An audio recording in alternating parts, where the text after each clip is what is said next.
Tuition.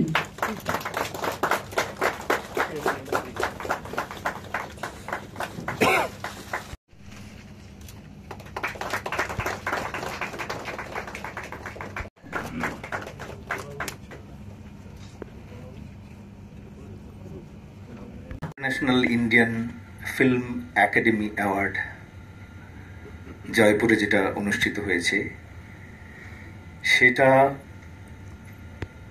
পাওয়াটা আমার কাছে অত্যন্ত আনন্দের ছিল, একটা তৃপ্তির ছিল।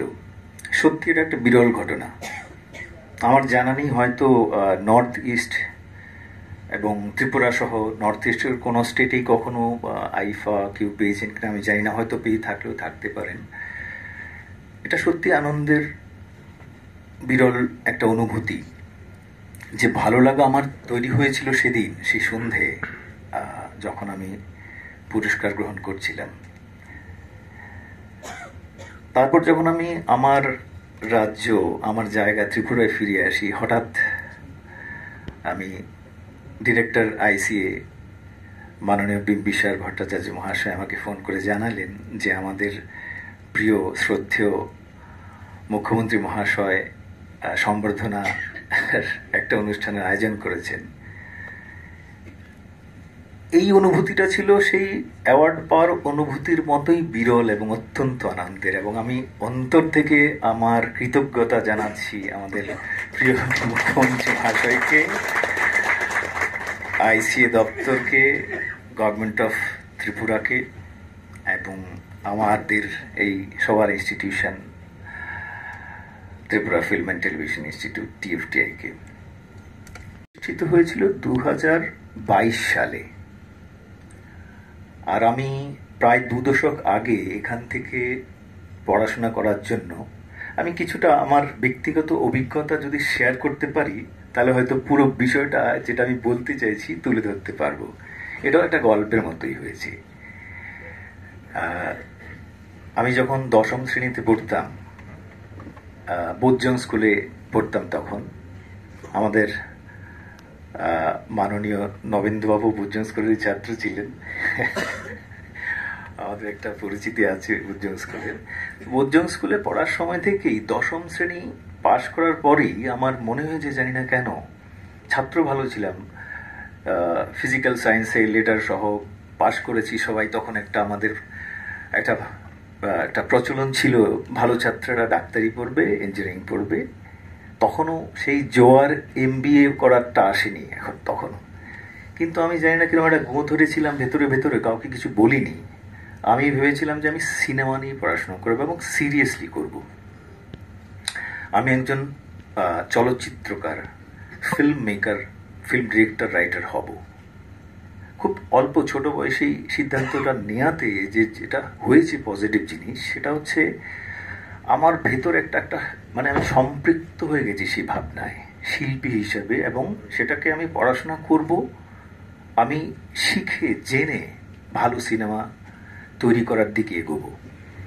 এই সিদ্ধান্তটা আমি খুব অনেস্টলি নিতে পেরেছি, সেটা আমার সঙ্গে একাত্ম হয়ে গেছিল। কিন্তু সমস্যাটা ছিল সেই সময় আমাদের রাজ্যে সিনেমা নিয়ে আলোচনা করা বা পড়াশোনা করার বা কারো অভিভাবকত্বের কোনো সেরকম জায়গা ছিল না। একমাত্র সিনেডেলভ একটা ফিল্ম সোসাইটি ছিল তখন, ফিল্ম ফেস্টিভ্যালস অর্গানাইজ করতেন ওনারা। তার পরবর্তী সময়ে আরও কিছু অর্গানাইজেশন আস্তে আস্তে গড়ে ওঠে। কিন্তু আমি যখন ছাত্র ছিলাম তখন আমি কোথাও যেতে পারিনি, কার কাছে যাব, কোথায় যাব। তখন আমি একাই ছুটতাম চারদিকে, সেই ক্ষুধার্থের মতো ত্রিপুরার সর্বত্র ঘুরে বেরিয়েছি আমি। ত্রিপুরার এই সুন্দর প্রকৃতি আমাকে টানত, নদী, ক্ষেত, মাঠ, পাহাড়, মেঠো পথ, সমস্ত কিছু আমি একা ঘুরে বেড়াতাম, মানে ক্ষুধার্ত শিল্পীর মতো, খুব ছোট বয়স থেকেই। আর ভাবলাম যে একটা কাজ করি। আমি গ্র্যাজুয়েশনটা কমপ্লিট করি। সো সায়েন্স নিয়ে আমি এমবিবি কলেজে পড়াশোনা শুরু করেছিলাম। ভেতর ইচ্ছে ছিল গ্র্যাজুয়েশনের পর একরকম পালিয়ে যাওয়ার মতো করে আমি এখান থেকে চলে যাব কলকাতায়, কারণ এখানে তো আর কিছু করতে পারবো না, শেখার সেরকম কোনো জায়গা ছিল না। তারপর একটা সময় আসে, তখন গ্র্যাজুয়েশন কমপ্লিট করার পর যেহেতু একটা শৈল্পিক চর্চা আমার মধ্যে ছিল, নাটকে জয়েন করেছিলাম এখানে অ্যাক্টিংটাকে বোঝার জন্য, সিনেমার অ্যাক্টিং শেখার জন্য। আমি ত্রিপুরায় যেখানে যখন কি নাটক হতো, সঙ্গীতানুষ্ঠান হতো, বাণিজ্য মেলা হতো, শিল্প মেলা হতো, সব কিছুতে আমি অংশগ্রহণ করতাম। কোথাও হয়তো চলচ্চিত্রের প্রদর্শনী যেটা হতো সেটাতেও, এবং মানে পেন্টিংসের এক্সিবিশনস হতো, ওখানেও যেতাম। চেষ্টা ছিল যে আমার কাছে তো কোনো উপায় ছিল না, যদি যেখান থেকে যা খুশি আমি যদি কিছু উপাদান সংগ্রহ করতে পারি সেটা নিয়ে আমি একটা সময় পাড়ি দেবো রাজ্যের বাইরে কোথাও গিয়ে, হয় কোনো বিখ্যাত ডিরেক্টরকে অ্যাসিস্ট করব, কিংবা আমি সরাসরি পরীক্ষা দেব Satyajit Ray film and television ইনস্টিটিউটে। কলকাতা শহরে পৌঁছই একটি মানুষ আমি চিনতাম না, কাউকে আমি জানতাম না। কিছুদিন পরিচিত আমার ত্রিপুরার একজন দাদা, যিনি তখন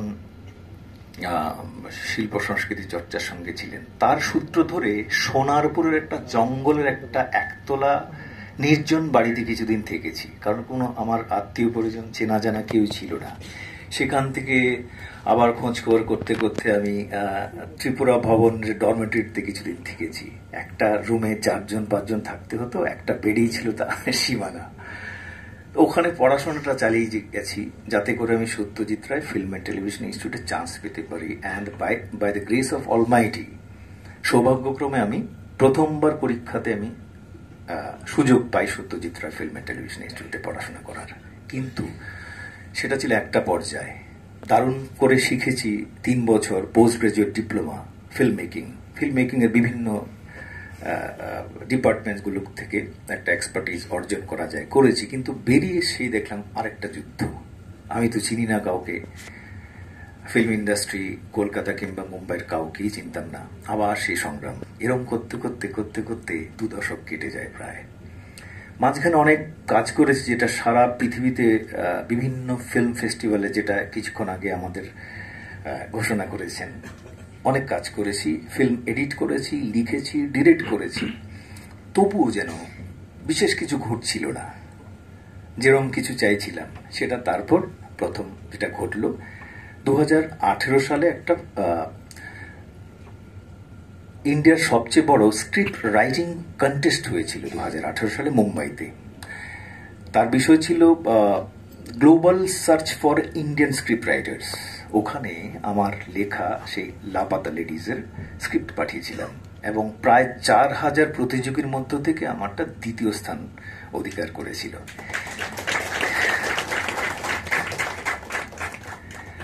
ওখানে আমার দেখা হয় আমির খানজির সঙ্গে, উনি one of the jury members ছিলেন ওখানে। তো সেরম ভাবে আস্তে আস্তে তারপর একটা ইতিহাস তৈরি হলো। ইতিহাস আমি আমার নিজের মুখে বলছি, মানে নির্দ্বিধায়, যদিও ঘটনাটা সত্যি সত্যি একটা ইতিহাস তৈরি হয়েছে লাপাতা লেডিজের। আমি এত কথা কেন বলছি, তার বিশেষ কয়েকটা কারণ আছে। যে লাপাতা লেডিজের বিষয়বস্তুর দিকে তাকালে বোঝা যায় এর ভেতর অনেকগুলো স্তর রয়েছে, একটা মানুষের ভাবনা চিন্তার অনেক উপাদান ছড়িয়ে ছিটিয়ে রয়েছে। আর রয়েছে কিছু খুব আমরা বলি যে সফট ইমোশনস রয়েছে। এই সফট ইমোশনসগুলো যদি বলি, তাহলে সেই ইমোশনের জায়গাটা কিন্তু আমি আমার ত্রিপুরা থেকেই পেয়েছি। সেই জন্য আমি চিরকৃতজ্ঞ আমার এই ত্রিপুরা রাজ্য, ত্রিপুরার প্রত্যেকটা মানুষের কাছে, এবং ত্রিপুরার প্রকৃতি, সংস্কৃতি, শিল্পের সমস্ত ক্ষেত্রের কাছে আমি চিরকৃতজ্ঞ। সেই যে যা দেখেছি, ত্রিপুরার প্রকৃতি, মানুষের জীবনযাত্রা, অনুভূতি, বন্ধুত্বপূর্ণ সহাবস্থান, সেটা কিন্তু আমাকে তিলে তিলে তিলে তিলে ভেতর থেকে একটা শিল্পী হতে সাহায্য করেছিল। আর আজকে আবার ঘুরে ফিরে আমি ত্রিপুরাতে এসেছি। আমি অত্যন্ত কৃতজ্ঞ এবং অসংখ্য ধন্যবাদ জানাবো আমাদের সবার প্রিয় মাননীয় মুখ্যমন্ত্রী মহাশয়কে। উনি করলেনটা কি আমি সরাসরি বলি আর কি। আমি কেন ওনার প্রতি এতটা কৃতজ্ঞতা প্রকাশ করছি, ভালোবাসা, শ্রদ্ধা আমি প্রকাশ করছি, কেন গভর্নমেন্ট অফ ত্রিপুরার কাছে আমার আবেগ আমি যেন যতই তুলে ধরি শেষ হয় না। তার কারণ হচ্ছে, একটা সময় খুব ছোট বয়স থেকে আমি শিল্পী হওয়ার জন্য ঘুরে বেরিয়েছি এই জায়গায়, এবং ভেতরে ভেতরে আমার সবসময় কাজ করত, আমি যখন চলচ্চিত্র শিল্পী হব আমি আবার ফিরে আসবো কোনো না কোনো একটা প্যাটার্ন করে, কোনো না কোনো একটা রূপে, কোনো না একটা কোনো গঠন নিয়ে। আমি কিন্তু প্রচন্ড কষ্ট করেছি, সেটা কাউকে বলিনি কখনো। আমার কষ্ট বাইরে থেকে দেখা যায়নি কখনো, সে একদম শুরু থেকে। আমি পড়তে চেয়েছিলাম ফিল্ম, সেই সময় ত্রিপুরার দাঁড়িয়ে, আগরতলা শহরে দাঁড়িয়ে একটি ছেলে সিনেমা নিয়ে পড়াশোনা করবে, সেটা তো অনেক লোক এটা শুনেই মানে কয়েক মিনিটের জন্য ফ্রিজ হয়ে যেতে পারত। বলিনি কাউকে, কিন্তু আমি দৃঢ় বিশ্বাস ছিল যে একটা সময় আমি ফিরে আসব এবং ত্রিপুরার কথাও বলবো। আজকে আমার মনে আছে, এই কয়েক মাস আগে বম্বে কথা হচ্ছিল আমির খানজির সঙ্গে, তখন আমি আন্ডারলাইন করে বলছিলাম যে actually I am from Tripura. তো উনি খুব অবাক হয়ে, উনি ততদিন জানতেন না অ্যাকচুয়ালি আমি ত্রিপুরা। অনেকবার দেখা হয়েছে, নানা বিষয় নিয়ে কথা হয়েছে, সিনেমার আলোচনা হয়েছে। উনি অবাক চোখে তাকিয়ে আমাকে সবার সঙ্গে পরিচয় করিয়ে দিলেন, he is from Tripura, actually Biplab is from Tripura. আমি খুব গর্ববোধ করছিলাম। স্যারের কথা আমি কেন বলছি, আমাদের প্রিয় মুখ্যমন্ত্রী মহাশয়ের কথা। আমি একদিন জানতে পারলাম যে 2022 সালে ত্রিপুরাতে একটা ফিল্ম ইনস্টিটিউট হয়েছে। দারুণ তৃপ্তির ব্যাপার, আনন্দের ব্যাপার। উনি একটা পোস্ট ক্রিয়েট করলেন, অ্যাডভাইজার TFTI। আমি ভাবিনি এইভাবে আমি আবার ফিরে আসব। অবাক হয়েছি আমি যে ত্রিপুরাতে এরম একটা উদ্যোগ উনি নিলেন। ওনার দূরদর্শিতা, বিচক্ষণতা আমাকে মুগ্ধ করেছে রীতিমতো। যে ত্রিপুরার মতো ছোট্ট একটা জায়গা যে ভালো করে এখন আমাদের দেশের সব প্রান্তের মানুষ জানে না, উনি এমন একটা সিদ্ধান্ত নিলেন যে গভর্নমেন্ট অফ ত্রিপুরার পক্ষ থেকে একটা ফিল্ম ইনস্টিটিউট তৈরি হয়ে গেলে এখানে। তারপর বড় বড় স্টেটেও নেই সব জায়গায় ফিল্ম ইনস্টিটিউট। এবার গুরুত্বটা কোথায়? কেন সিনেমা, কেন ফিল্ম ইনস্টিটিউট এত গুরুত্বপূর্ণ? তার কারণ হচ্ছে, একটা সময় মানুষ ইঞ্জিনিয়ার হতে চেয়েছে, ডাক্তার হতে চেয়েছে, মানে বিজনেস অ্যাডমিনিস্ট্রেটর হতে চেয়েছে, আরো অসংখ্য জিনিস। পৃথিবীর যে পেশাগত ধারার পরিবর্তন হচ্ছে ক্রমাগত, আজকে এমন একটা জিনিস হয়েছে যেখানে এন্টারটেইনমেন্ট ইন্ডাস্ট্রি ইজ লিডিং। এই এন্টারটেইনমেন্ট ইন্ডাস্ট্রি থেকে, যেটা আমি বলতে চাইছি, যে ফিল্ম মেকিং এবং মিডিয়া সায়েন্সেসের যে ধারাগুলো থেকে ছাত্রছাত্রীরা বেরিয়ে অসাধারণ কাজ করছে সারা পৃথিবীব্যাপী, এবং এইসব ইনস্টিটিউট থেকে বেরিয়ে যারা সিনেমার মধ্যে আসছে তাদের কাছে অর্থ আছে, গ্ল্যামার আছে, সম্মান আছে। এইটা দেখে এমন হচ্ছে আজকে বহু জায়গায়, বহু ফিল্ম ইনস্টিটিউটে ডাক্তার জয়েন করছে, আবার to be a film maker. Engineer join করছে বিভিন্ন ফিল্ড থেকে, আমি জানি চার্টার্ড অ্যাকাউন্ট্যান্ট জয়েন করছে ফিল্ম ইনস্টিটিউটে। কেন? কারণ সবাই এবার বুঝতে পারছে যে ফিল্ম ইনস্টিটিউট থেকে বা মিডিয়া সায়েন্সেস এর যে ধারাগুলো নিয়ে, ডিপার্টমেন্টগুলো নিয়ে ওরা পড়াশোনা করে বেরোবে, তাতে আরো দারুণ রকম প্রতিষ্ঠিত হতে পারে। এমন একটা উদ্যোগ আমাদের প্রিয় মুখ্যমন্ত্রী মহাশয় নিলেন। আমি খুব খুশি হয়েছিলাম, আমি জানতাম না। তারপর যথারীতি উনি এই পোস্ট ক্রিয়েট হলো এবং আমি এখানে অ্যাডভাইজার হিসেবেও জয়েন করলাম। ইচ্ছে, স্বপ্ন হচ্ছে যদি আবার ফিরে ত্রিপুরার জন্য কিছু করা যায়। ইতিমধ্যে গভর্নমেন্ট অফ ত্রিপুরা, তথ্য সংস্কৃতি দপ্তর এবং Tripura film and television institute আমাদের মাননীয় মুখ্যমন্ত্রী মহাশয়ের নেতৃত্বে, অধিনায়কত্বে এমন কিছু সিদ্ধান্ত নিয়ে ফেলেছেন, মানে আমার কাছে এটা অসাধারণ তৃপ্তির ব্যাপার। কারণ হচ্ছে খুব শিগগিরই আপনারা দেখতে পারবেন তার রেজাল্ট। চিফ মহাশয় যেটা বললেন, বাকিটা যা উদ্যোগ, যা কাজকর্ম শুরু করেছেন, যা পরিকল্পনা করে ফেলেছেন আমাদের অনারেবল চিফ মিনিস্টার স্যার, সেটা উনি নিজের মুখেই বলবেন। আমি শুধু দর্শক, আমি শুধু দেখছি, আমার শুধু ভালো লাগছে। আমি বারবার শুধু কি করছি, মিলিয়ে নিচ্ছি আমাদের রাজ্যের এই পরিকল্পনাগুলো কতটা আধুনিক, কতটা দেশীয়, কতটা আন্তর্জাতিক স্তরের, সেটা শুধু ত্রিপুরার সমস্ত মানুষ ধীরে ধীরে দেখতে পাবেন। এবং আমার শুধু বিশেষ করে ওনার দেখানো পথগুলোকে ঘুরে দেখা ছাড়া, কিছু বক্তব্য রাখা ছাড়া, সেগুলোকে বাস্তবায়িত করা ছাড়া আর বিশেষ কিছু করার নেই। পুরো পরিকল্পনা ওনারই, এবং সেটাকে বাস্তবায়িত করার জন্য ইভেন তথ্য সংস্কৃতি দপ্তর মানে অসাধারণ রকম ভূমিকা পালন করছে। আমি মাঝে মাঝে মাঝরাত্রিরে কথা হয় আমাদের ডিরেক্টর বিম্বিসার ভট্টাচার্য মহাশয়ের সঙ্গে অফিসের কাজ মাঝরাত্রির কথায়। উনিও জানেন আমি সারাদিন ব্যস্ত থাকি, কখনো পুনে থেকে ওনার কল করছি রাত 11টায়, উনি 12টায় একটা ছোট্ট মিসড কল করে ছেড়ে দিয়ে আমি আবার তুললাম, বলে সরি এত রাত্রে কল করে ফেললাম, আচ্ছা টিএফটি এর এই ব্যাপারটা নিয়ে কি করা যায়। এই হচ্ছে, এটা কেন আসে? এই আন্তরিকতা, এই আবেগ থেকে আসে, একটা ওনারশিপ থেকে আসে। সেটা হয় যদি আমাদের জীবনে আমাদের কোনো কাজের মধ্যে আমরা দারুণ রকমের অভিভাবক পাই, নেতা পাই। নেতা বলতে আমরা বলতে চাইছি অভিভাবক, এবং যা আমাদের পথ দেখাবেন, এই মানুষটি সেই পথটা দেখাচ্ছে, আমাদের প্রিয় মুখ্যমন্ত্রী মহাশয়। এবং সেটাকে আমার ভালো লাগাটা ওখানে, যে উনি যে স্বপ্নটা দেখছেন, যেভাবে পরিকল্পনা করছেন, সেটাকে যেন আমি বাস্তবায়িত করতে পারি। আর আমাদের মতো প্রফেশনালের জন্য সেটা কিন্তু খুব কঠিন কাজ নয়। যখন যেখানে যেটা ঘটবে, যেটা হচ্ছে, আমি কখনো বলছি ওনাকে সেই ব্যাপারে, কখনো আমাদের ওএসডি স্যার হেল্প করছেন, কখনো প্রদীপ চক্রবর্তী স্যার হেল্প করছেন, কখনো কথাবার্তা বলছি, আলোচনা করছি বিম্বিসার ভট্টাচার্য মহাশয়ের সঙ্গে। তো সবকিছু মিলে আমি সত্যি খুব এক্সাইটেড হয়ে যাচ্ছি। আমার সময়সীমা ক্রস করে ফেলে হয়তো ডবল হয়ে গেছে, 5 মিনিটের জায়গায় হয়তো 15 মিনিট হয়ে গেছে। তো আজকে এই কাছাকাছি চলে এসেছি আমি আমার বক্তব্য শেষ করার। তার আগে শুধু এটুকু বলতে চাই যে ত্রিপুরার শিল্প সংস্কৃতির অঙ্গনে, বিশেষ করে সিনেমার অঙ্গনে একটা জোয়ার আসতে চলেছে, সেটা আমি অলরেডি দেখতে পাচ্ছি। এবং পুরো ক্রেডিট গভর্নমেন্ট অফ ত্রিপুরা এবং আমাদের মাননীয় মুখ্যমন্ত্রী মহাশয় এবং আইসিএ দপ্তর উপর যায় পুরো ক্রেডিট।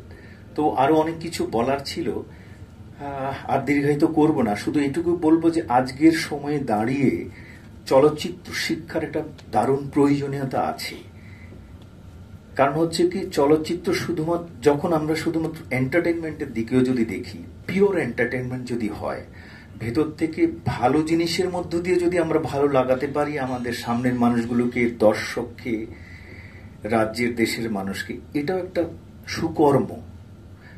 কারণ সারাদিনের ব্যস্ততার মধ্যে, সারা বছরের সেই ঝুট ঝামেলার মধ্যে আমাদের ভেতরের ভালো লাগাটাও, সুস্থ থাকাটাও জরুরি। সেটা কিন্তু সিনেমা করে, এটা একটা ভালো কর্ম। আরেকটা, সিনেমা, আমরা সবসময় শুনেছি সিনেমা সমাজের দর্পণ, অনেক কিছু শেখায়। সেই ভালো শিল্পীরা যখন সিনেমা লেখে বা বানায়, তাদের মধ্যে এমন অনুভূতি, এমন জিনিস কাজ করে যে অনেক কিছুকে আমাদের সমাজে, আমাদের চারপাশে অনেক কিছু ঘটছে, তার থেকে একদম ক্রিম পয়েন্টগুলোকে নিয়ে এক একটা সিনেমা লিখে সেটাকে পর্দায় তুলে আনে। সেটা যদি ভালো হয়, সেটা যদি গ্রহণযোগ্য হয়, তাহলে কিন্তু মানুষ দারুণ রকম ভালোবাসে।